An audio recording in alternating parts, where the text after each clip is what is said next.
En République de Guinée, c'est l'une des régions les plus riches en bauxite. Bokeh, qui est aussi la région qui compte le plus de miniers, au moins 15 sociétés qui exportent sans arrêt les ressources du pays.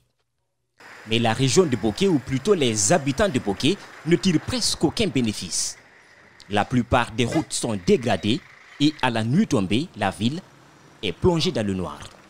Les responsables de Bokeh n'aiment pas Bokeh, sinon cette ville ne devrait pas manquer d'électricité. Mais Bokeh ne manque pas que d'électricité ou de routes. Trouver de l'eau potable n'est pas aussi facile.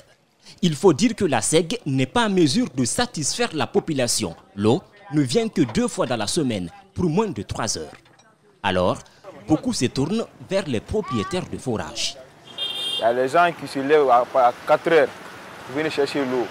Il y a les gens qui viennent chercher l'eau à 21h, parfois à 19h pour chercher l'eau. Quand ils viennent à 19h, ils vont quitter ici peut-être à 22h, 23h.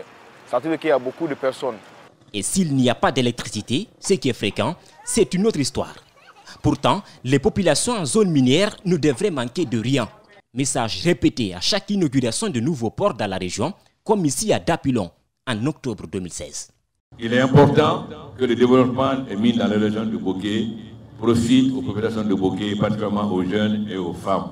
Mais loin des discours officiels, les mines ne profitent qu'à quelques personnes, car même les conditions de recrutement posent des interrogations. La plupart des gens qui travaillent ici sont des recommandés et des étrangers venant dans les autres régions. Certes, les sociétés minières construisent des écoles, des centres de santé, des points d'eau et donnent sans doute des milliards de dollars à l'État. Mais chez la population, les mines sont un peu comme une malédiction.